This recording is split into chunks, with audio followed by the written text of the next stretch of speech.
Bonjour et bienvenue pour cette nouvelle séquence des paroles de la vie éternelle avec Marc Joseph. Nous sommes aujourd'hui le dimanche 14 mai 2023. Et je suis revenu te dire que ce dimanche 14 mai 2023 est pour toi un jour de grâce et de bénédiction. Je le crois, j'en ai la certitude, parce que Jésus-Christ a promis d'être avec toi tous les jours, jusqu'à la fin du monde. Dans la mesure que le monde existe encore, c'est que Jésus-Christ est avec toi. Il a donné sa parole. Moi, je crois à sa parole. Donc, n'oublie pas que ce dimanche 14 mai 2023 est pour toi un jour de grâce et de bénédiction. Donc, pas de panique, quelles que soient les circonstances. Si tout semble aller mal, élève ton cœur, élève ton âme vers Dieu au travers de Jésus-Christ. Élève ton âme vers le Père dans les noms de Jésus-Christ. Et tu verras que tu n'es pas seul et tu ne seras jamais seul. Jésus-Christ dit, je suis avec toi tous les jours jusqu'à la fin du monde. Donc ce dimanche 14 mai, Jésus-Christ est absolument avec toi. Que les circonstances terrestres te soient favorables ou non, Jésus est avec toi. Et si Jésus-Christ est avec toi, ta victoire est assurée parce que Jésus-Christ a dit qu'il est venu dans ce monde pour que tu aies la vie et que tu l'aies même en abondance. Que le nom de Jésus soit béni. Je reviens avec toi sur ce texte que nous avons lu hier. Jésus a parlé de ces petites graines de sénévé, la plus petite de toutes les graines, mais une fois sémée, qui devient une grande plante. La foi. Tu as la foi en Jésus-Christ. Donc le royaume de Dieu est en toi. Même si ça paraît tout petit,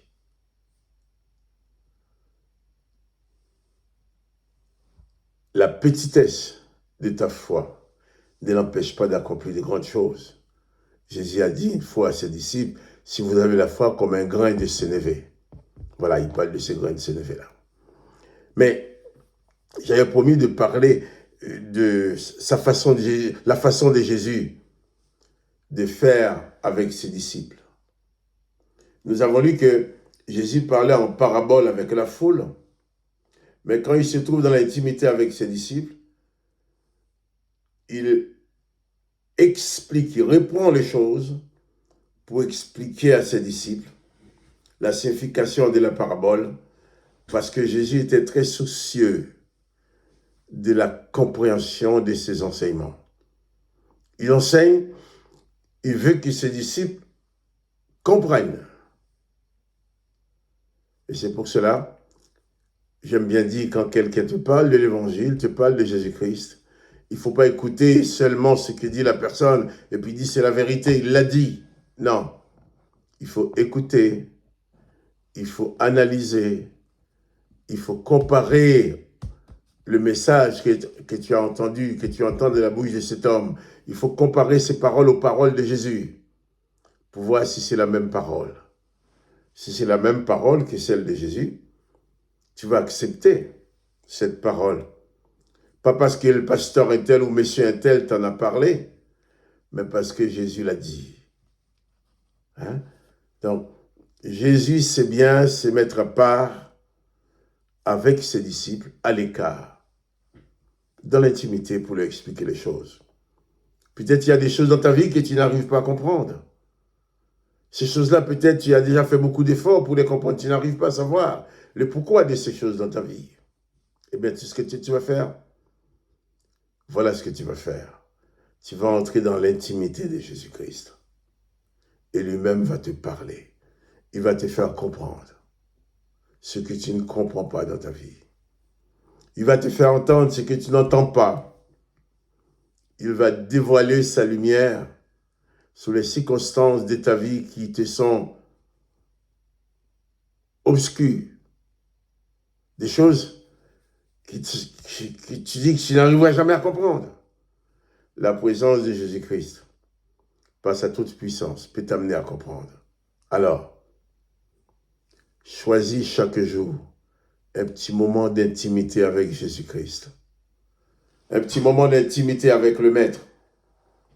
Eh bien, il te dira beaucoup de choses. il te fera des confidences. Le Maître est là, il t'attend. Le Maître est là pour te protéger. Souviens-toi et n'oublie point que Jésus-Christ est avec toi tous les jours jusqu'à la fin du monde. Alors, quelles que soient les circonstances, comme j'ai dit hier, pas de panique, pas de peur, pas de tremblement. On regarde à Jésus. On lève les yeux vers le ciel. On regarde vers le Père. On regarde vers Jésus. Et on leur demande leur assistance, sachant qu'ils te seront toujours favorables. Il ne te dira jamais, je ne peux pas venir t'aider parce que j'ai d'autres choses à faire. Il a la capacité d'aider plusieurs personnes en même temps. Alors, que le nom du Seigneur Jésus soit béni, que ton nom à toi aussi, que toi aussi tu sois béni, et que ta vie soit transformée par la parole de Christ, que tu puisses aussi cultiver une intimité avec Jésus-Christ pour qu'il te révèle des choses. Et quant à moi, Marc-Joseph, je vais te dire à bientôt pour une autre séquence de paroles de la vie éternelle. À bientôt.